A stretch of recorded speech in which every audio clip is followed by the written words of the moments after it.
ಅಂದರೆ ಏನಂದರೆ ಖಾತೆ ಮಾಡ್ಕೊಳ್ತೀರಾ, ಈ ಜಾಗನ ನಮ್ಮ ಸ್ಲಮ್ ಬೋರ್ಡ್ಗೆ ಬರೀತಾರೆ. ಬೆಂಗಳೂರು ಪೂರ್ವ ತಾಲೂಕು ನಗರೇಶ್ವರ ನಾಗೇನಹಳ್ಳಿ ಗ್ರಾಮದ ಸರ್ವೆ ನಂಬರ್ 116ರಲ್ಲಿ 4 ಎಕರೆ ಜಾಗ ನರಸಿಂಹಯ್ಯ ಹನುಮಂತಪ್ಪ ಇವರ ಕುಟುಂಬಕ್ಕೆ ನ್ಯಾಯಾಲಯದಿಂದ ಆದೇಶ ಬಂದಿದ್ದು, ಸರ್ಕಾರಕ್ಕೆ ಕಿಮ್ಮತ್ತು ಹಣ ಕಟ್ಟಿರುತ್ತಾರೆ.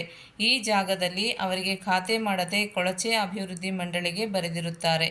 ಸರ್ಕಾರ ಇವರಿಗೆ ಪರಿಹಾರ ನೀಡದೆ ಬದಲಿ ಜಮೀನು ನೀಡದೆ ಅನ್ಯಾಯ ಮಾಡಿರುತ್ತಾರೆ.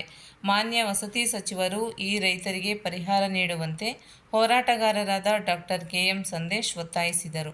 ಅಂದರೆ ಏನಂದರೆ ಖಾತೆ ಮಾಡ್ಕೊಳ್ತೀರಾ, ಈ ಜಾಗನ ನಮ್ಮ ಸ್ಲಮ್ ಬೋರ್ಡ್ಗೆ ಬರೀತಾರೆ. ಈಗ ಸ್ಲಮ್ ಬೋರ್ಡ್ಗೆ ಬರೆದಿರೋಂಥದ್ದು ಸರ್ಕಾರದಿಂದ ಬಡವ್ರಿಗೆ ಅನುಕೂಲ ಆಗೋದಕ್ಕೇನೆ.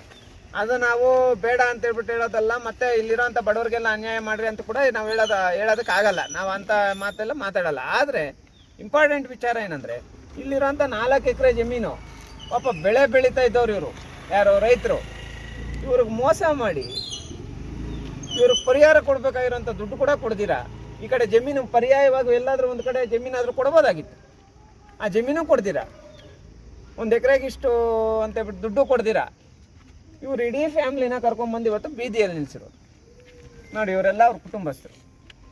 ಇದಕ್ಕೆ ಸಂಬಂಧಪಟ್ಟಂಗೆ ಮಾನ್ಯ ಜಮೀರ್ ಸಾಹೇಬರು ಮತ್ತು ನಮ್ಮ ಕೊಳಗೇರಿ ಅಭಿವೃದ್ಧಿ ಮಂಡಳಿ ಏನು ಮಾಡುತ್ತೆ, ಈ ಜಮೀನಲ್ಲಿ ಇವರು ಪೊಸಿಷನಲ್ಲಿದ್ದಾರೆ ಅಂತ ಹೇಳ್ಬಿಟ್ಟು ವರದಿ ಕೊಡುತ್ತೆ.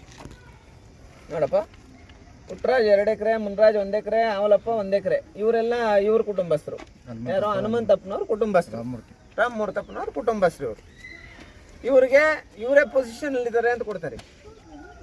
ಇವ್ರನ್ನ ಇನ್ನೊಂದು ಕಡೆ ಶಿಫ್ಟ್ ಮಾಡೋ ಅಂಥದ್ದಾಗ್ಬೋದು, ಅಥವಾ ಇವ್ರಿಗೆ ಒಂದಷ್ಟು ಪರಿಹಾರದ ಹಣವನ್ನು ಕೊಡೋವಂಥದ್ದಾಗ್ಬೋದು, ಮಾಡಿಲ್ಲ. ಹಂಗಾಗಿ ನಾನು ಮಾನ್ಯ ಜಮೀರ್ ಸಾಹೇಬ್ರಲ್ಲಿ ಮನವಿ ಮಾಡ್ತಾಯಿದ್ದೀನಿ, ತೀರಾ ಬಡವರು ಇವರು, ಈ ಜಮೀನು ನಂಬ್ಕೊಂಡು ಬದುಕ್ತಾ ಇದ್ದವರು. 2021ರಿಂದ ಇವ್ರನ್ನ ಮನೆಯಿಂದ ಆಚೆ ಹಾಕಿ, ಜಾಗದಿಂದ ಆಚೆ ಹಾಕಿ ಪೂರ್ತಿಯಾಗಿ ಇವ್ರಿಗೆ ಅನ್ಯಾಯ ಮಾಡಿರೋಂಥದ್ದು. ಆಮೇಲೆ ಒಂದಷ್ಟು ಬೇರೆ ಕಡೆ ಇರೋಂಥ ರೌಡಿಗಳಿಂದ ಇವ್ರ ಮೇಲೆ ದೌರ್ಜನ್ಯಗಳು ಕೂಡ ನಡೆದೈತಿ.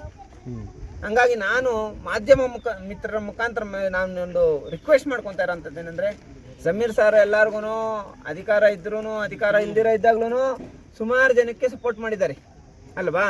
ಜಮೀರ್ ಸಾಹೇಬರು ಅಧಿಕಾರ ಇದ್ರೂ ಇಲ್ದಿರ ಇದ್ದಾಗ್ಲೂ ಸುಮಾರು ಜನಕ್ಕೆ ಸಪೋರ್ಟ್ ಮಾಡಿದ್ದಾರೆ.